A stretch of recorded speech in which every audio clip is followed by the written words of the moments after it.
Donnie Singleton is a longtime North Charleston resident, a community leader, and a nonprofit leader. Now he wants to take his experience in the community to City Council, where he wants to serve the District 3 area on City Council. I talk one-on-one with Donnie for this edition of Quintin's Close-Ups. And if you haven't already, subscribe to my YouTube channel and like Quintin's Close-Ups on Facebook. Donnie Singleton, welcome to Quintin's Yes. Close-Ups.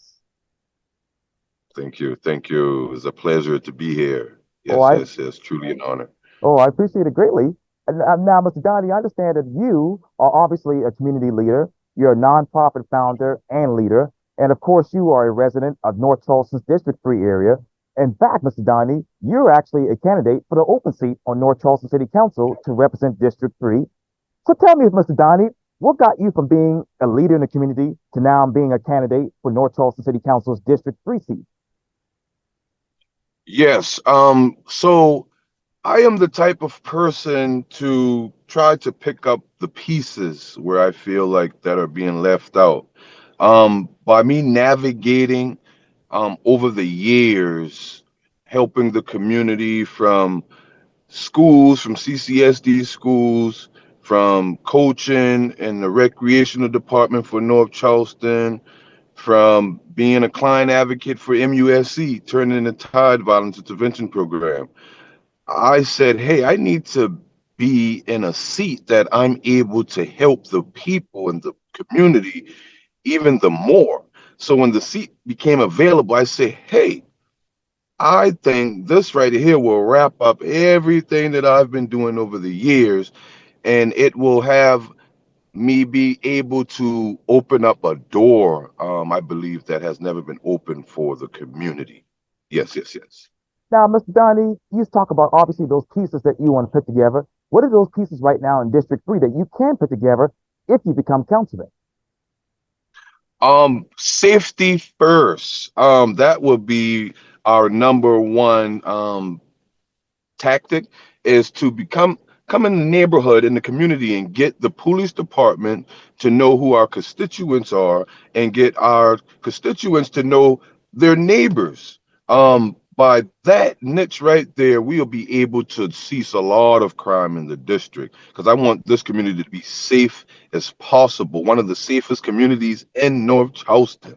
Yes. Now, Mr. Donnie, you talk about obviously public safety, and obviously you want more presence of police in your particular neighborhood. So let me ask you this. Where exactly do you need police presence right now in District 3?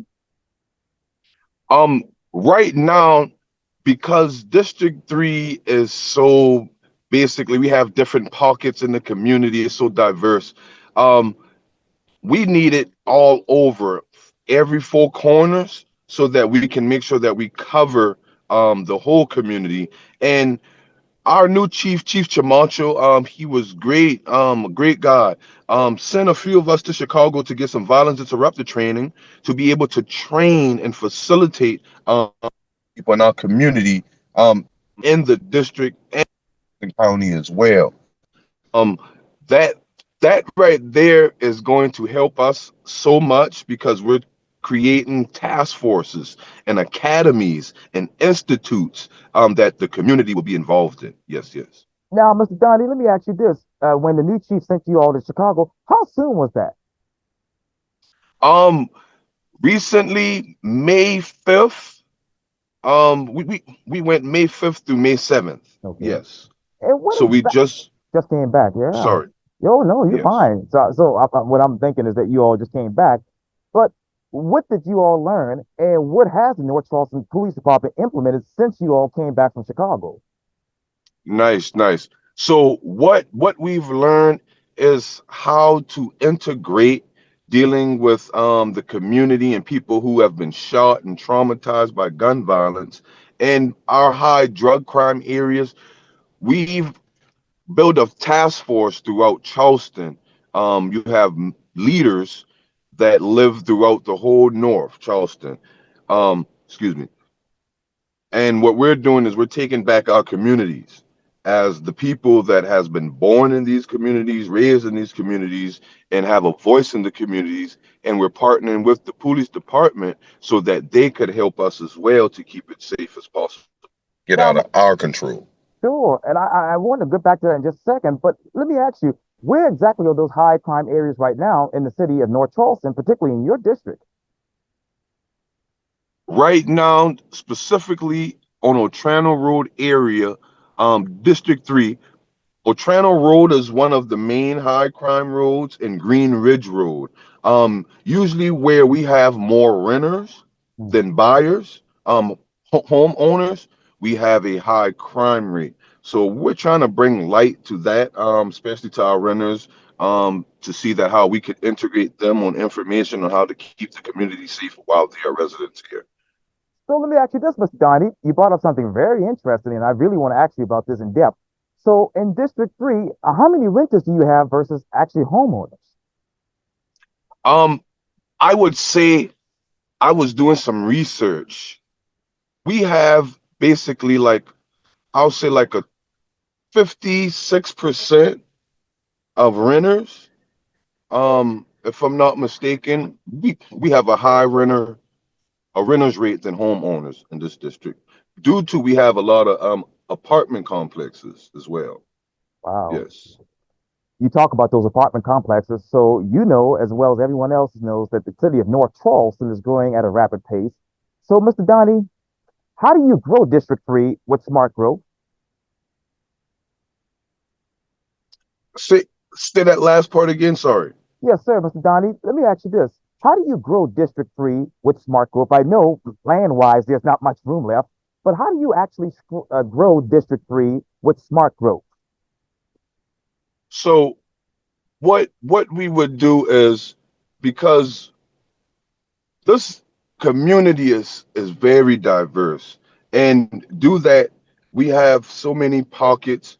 um it's all about creating and getting the constituents voice Hmm. heard at the table.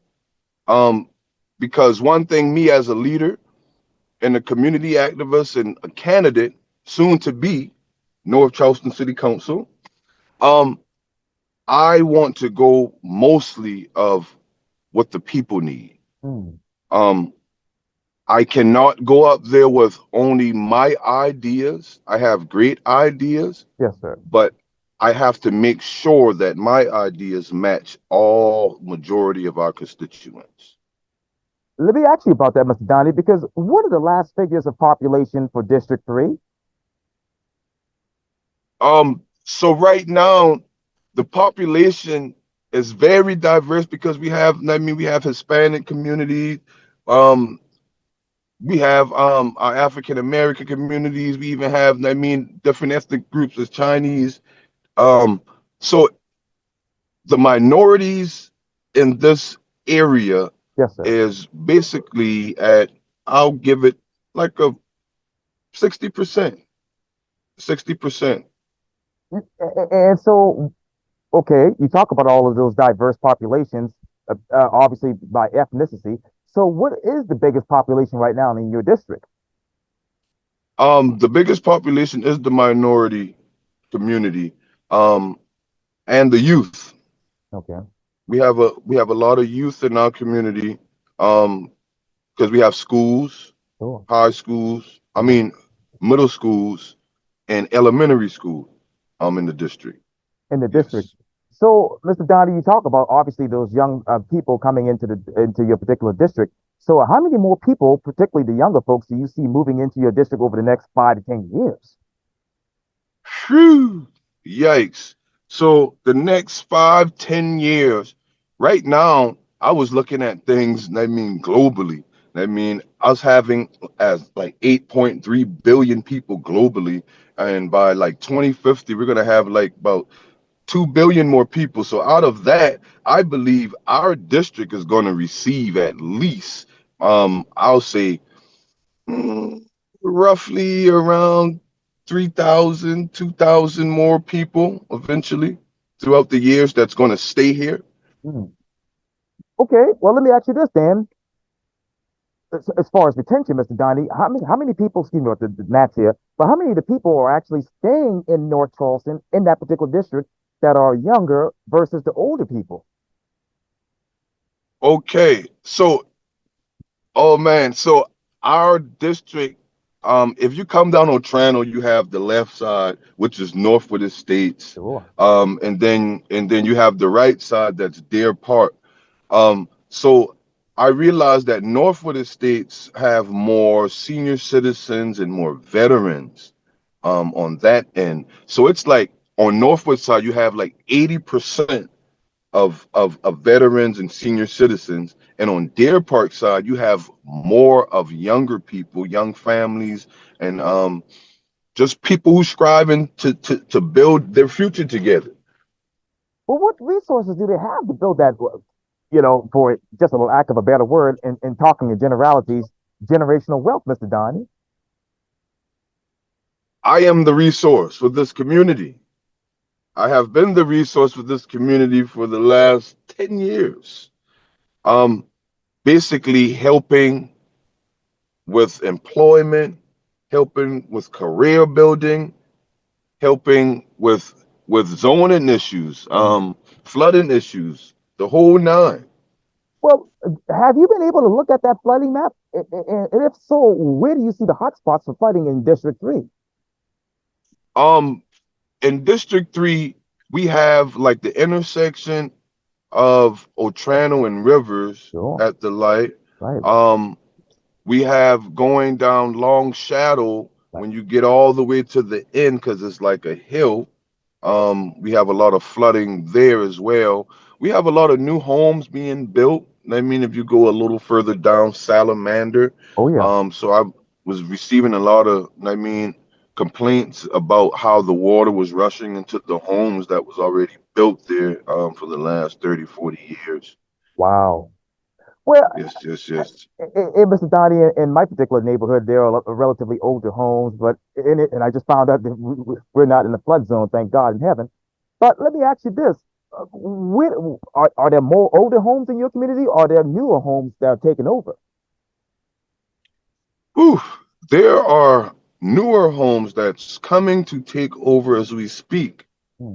Um, and I want to make sure that our homes that's been here 30, 40, 50 years, that they're receiving the same treatment or better for their homes because due to we want to, I mean, keep up and be conservatives.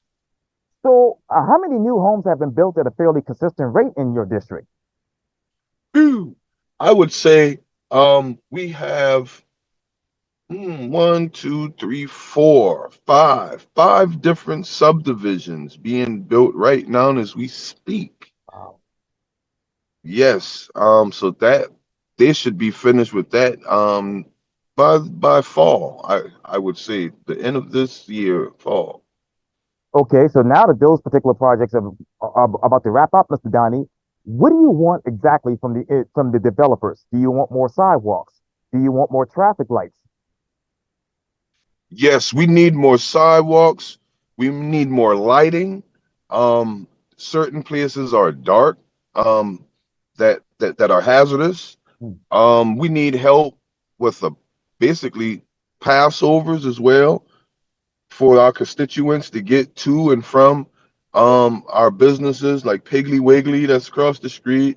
Um, Going over there to Family Dollar. I'm looking forward to them investing like a Passover for our constituents. So, because I know safety has been, oh man, people has been getting hit, crossing that main road coming from Otrano. I mean, a lot of people in wheelchairs as well. I want to see how we can fix that. So where do you start, Mr. Donnie, in your mind, from your experience in the Me, community?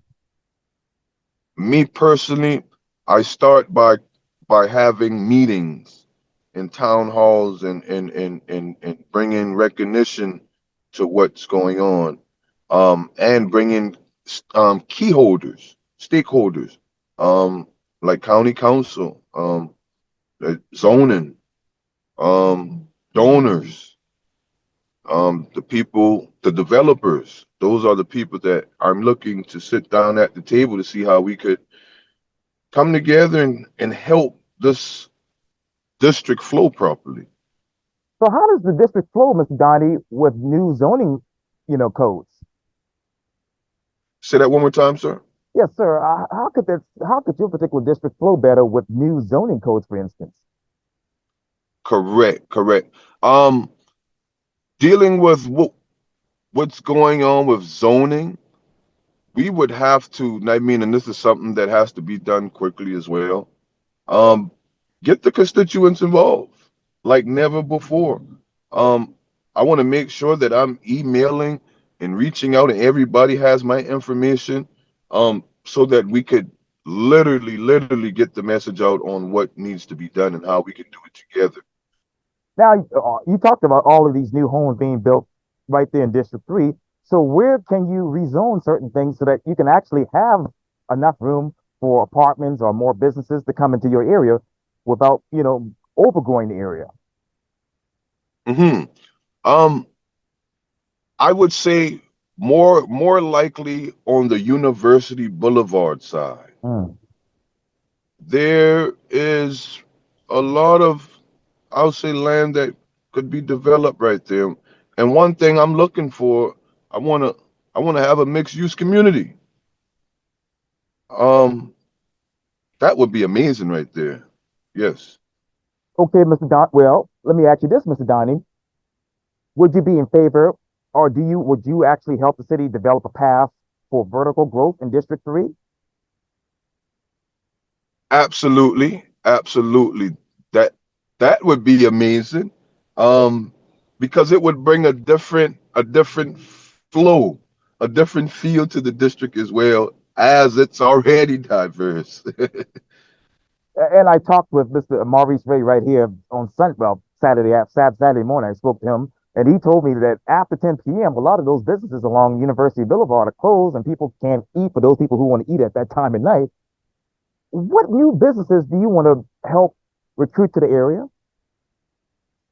Um, Awesome. Me personally, I'm a business owner as well. So I'm hands-on. It's about giving the community what they need, and what they want. I know basically we only have like Waffle House and Cookout that stay well cook where Waffle House stay open 24 hours and Cookout basically like 3 a.m. Um, but I would love for us to have different genres, different con types of food Hmm. um that's open late night. Um, I'll say more like soul food as well. Um, what the people want. So, Mr. Donnie, I know you're obviously in the middle of campaigning and canvassing District 3, and I thank you for taking time to stop talk to me. But what Yes. exactly are the constituents' wants versus their needs in District 3? One thing I know for a fact, um, there's a noise wall, barrier wall that is, oh my God, it is needed. I'm trying to figure out, I mean, why hasn't it been talked about more? Well, not talked about, but because it's been talked about for years, but actions need to be done. Like it's it's criminal how the people can't live peacefully in their homes or in their backyards. What like the noise is ridiculous. I know that's going to be one thing. I mean that I head for to help with. Yes, sir. So, obviously, as you mentioned, and everybody else knows, former Councilwoman Virginia Jameson has been an advocate of trying to get that wall for years. But well, how many people have actually developed health issues because of this noise on I-26? How many people? Say that last part again. How many people? Yeah, how many people have actually developed health issues because of that noise coming off of I-26? Mm, Interesting. Yes, sir. There's a lot of senior citizens that live down Long Shadow and coming through Delhi and Salamander. Um, I cut their grass and mow their lawns and stuff like that, and take time to do things with their homes. And I've seen personally over the years how, I mean, it's like they're traumatized at the same time, and it's playing like a certain messing up basically their mental as well because they're not able to sleep properly. And then if they're on medications and they're being woken up by 18 wheelers coming through 2 in the morning, 3 in the morning, it's very hard for them to go back to sleep. Mm. Um, let alone, I mean, I've heard plenty times that they had to, like, a few constituents had to go to the hospital um, due to them keep waking up and not getting enough rest. So this is something that I have to fight um, for the people. In the meantime, Mr. Donnie, how does dense trees and vegetation affect noise? And where can you actually put, say, for instance, trees to be a barrier in the meantime until you all get the situation fixed? Oh man, you're wise. You're wise. I was pondering and I said, you know what? Nature by itself could take hold of this. We just need to figure out, I mean, exactly the pricing, where the money's going to come from, what we can do until we get this wall made. Because I know that once the wall is being built, the price of this job is going to be, I mean, in the millions. So I don't believe that they're going to be able to finish the whole wall in one. Mm. I believe they're going to have to keep coming and tugging at it to see.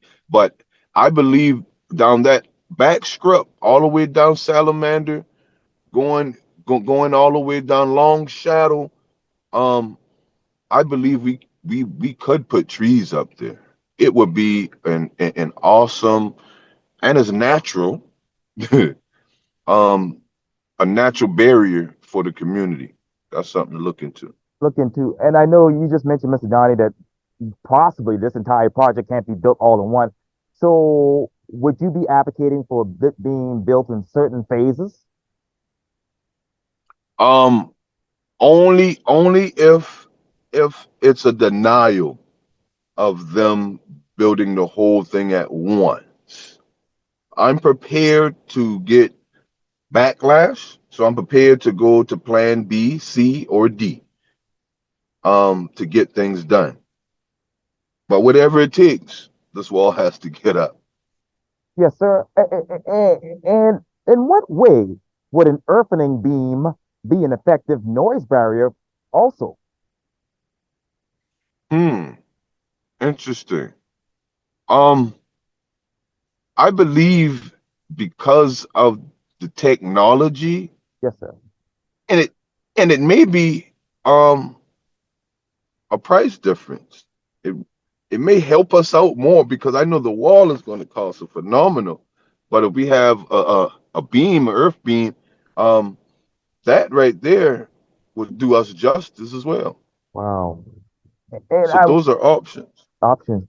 Speaking of options, I want to go back to obviously, infrastructure areas. I know, Mr. Donnie, you mentioned, hey, you all need sidewalks and some issues with, traffic lights and whatnot. Where in that district, District 3 in particular, do you need lights to be synced right now?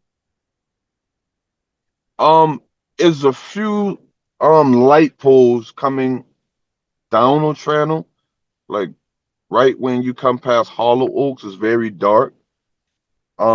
You keep going down when the sidewalks cut off Right. at Deerwood, in Otrano, going all the way to Salamander, because we have a new overpass being built to get to over the Palmetto Commerce that is walk accessible.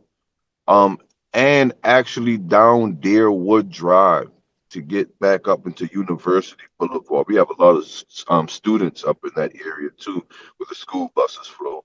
Wow. Um, yes, yes, yes. And Mr. Donnie, I want to go back obviously because you talked about obviously working with the North Charleston Police Department, basically to help reduce crime, gun violence in the area. So tell me your relationship with the police department and how long that's been going on.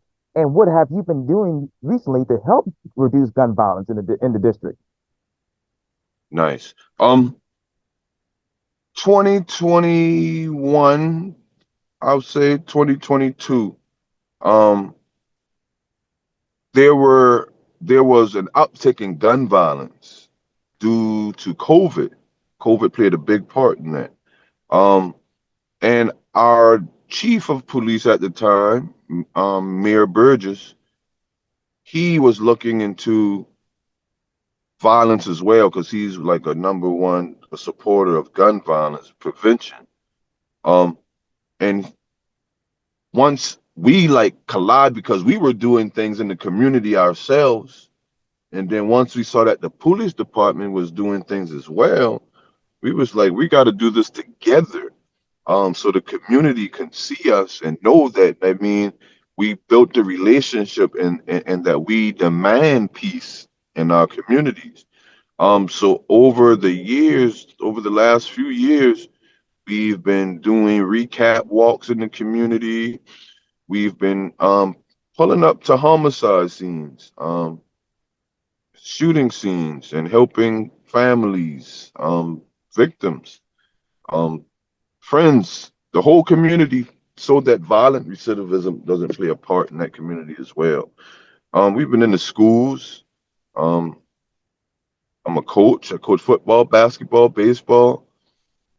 I try to be everywhere that we could be to prevent gun violence where the kids are. I do a lot of mentoring at the juvenile detention center on Saturdays from 3 to 5. Um, like I said, just following them everywhere that they go so that we will be able to speak and be there for them when they really need us and if they fall. And you talk obviously about 2021, 2022, and I know there were a plethora of nonprofits at the time that got money from the city of North Charleston to combat gun violence. Was your nonprofit part of that too, Mr. Donnie? Yes, absolutely. My nonprofit is the North Charleston, South Carolina Youth Resistance Incorporation. And our slogan is Guns Down Chucktown. Absolutely. Um, it was a phenomenal thing to do for the constituents, and our community and our nonprofit leaders that were doing the work. Um, but yes, it was a blessing for our organization. We were able to help hundreds of families, um, hundreds of people dealing with light, um, rental assistance, utility assistance, food, clothes, furthering education, career building, from CDL training to merchant seaman training, to relocating violent people, um, to relocating people who were victims, who were targets, for things they have done or may not have done. Um, Whatever we could have do in the community, we did. Oh man, it was phenomenal. I mean, like community awareness, gun violence awareness events, financial literacy courses, helping the young people navigate their credit. I mean, opening up them bank accounts. Um, oh, we was rolling. Yes, sir. We was rolling. Roland, yeah, and you talk about the bank account. So, did you receive $100,000 from the North Charleston Police Department for all of these programs? Yes, Okay, yes, I did. okay. So, and how did you divide it up? Did you divide it up in programs or sections to take care of all of these issues? So me personally, before our organization received the funds, as you can see, I'm a man of plenty hats. So we had all type of places to already fill the gaps. So it wasn't enough. It wasn't really enough. But we made it do what it do. We made it do what it do. So many people were impacted by it. Like, oh, it's so phenomenal how to see whenever you put where it's supposed to go in the community and you see the benefits. Now we have young people who are citizens of society now. Well, let me ask you this, Mr. Donnie. What has been the actual return on investment? How much has gun violence gone down in your district? Oh man, gun violence has took a turn. It has. It has really took a turn to go down. we have a decrease. Why? Because we were out in the streets and the people know what we stand for, the youth, the community. So when they see us, they're like, oh, that's the guys, the people that's coming to keep the community safe and help us. So even if somebody's thinking to do something wrong, our presence by itself prevents so much gun violence. Now, obviously, as you mentioned, crime is still going on in the city of North Charleston. So have you been able to request more money from the city of North Charleston to help with the end gun violence? Right now, no, we haven't requested anything due to so much things has been going on with our city that's needed to be revamped. So we're basically waiting to make sure that everybody get what they need to get in order so that we can come in and do this thing and never turn back. Keep it flowing from there. Mr. Donnie, let me ask you this too. Obviously, we all know what transpired, from the time the money was given to nonprofits to what just transpired in February with at least three city council members having to, uh, you know, turn themselves into authorities over some allegations of criminal activities. So when it comes to your nonprofit, were you ever, because you were given the money by the city, were you ever questioned by the FBI over this? No, sir.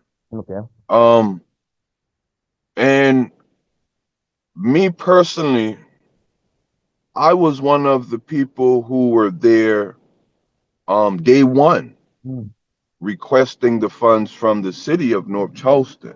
mm, Um, I know a baseball field had got shot up around that time, and I went and spoke to our residing mayor that Thursday. And once we came up with the conclusion, because they didn't know that they didn't have awareness that organizations was out here that's been doing the work without being funded for years. So I brought light to that. Um, so they agreed at first to have like 5 organizations that they know that's boots on the ground that they was going to fund. But somehow there were 20, 30 some nonprofit organizations came out of nowhere and say, hey, we fight gun violence too. And I'm like, what is this? Our people are dying. Where are all these people coming from and why? This is not an us thing. This is not an I thing. This is not a my organization thing. This is a people thing, a future thing. Generations are being cut off. So I was hurt. I was hurt. I was. wow. Yep, yep, yep. Now, did any of the other nonprofits were they investigated by the FBI, Mr. Donnie? Did you know of? I believe there were like probably like 2, maybe 3 organizations out of the 13 Hmm, that were investigated. wow. So, and were you able to turn in significant information to the city or the FBI and say, "Hey, this is how we're taking care of the community with the money"?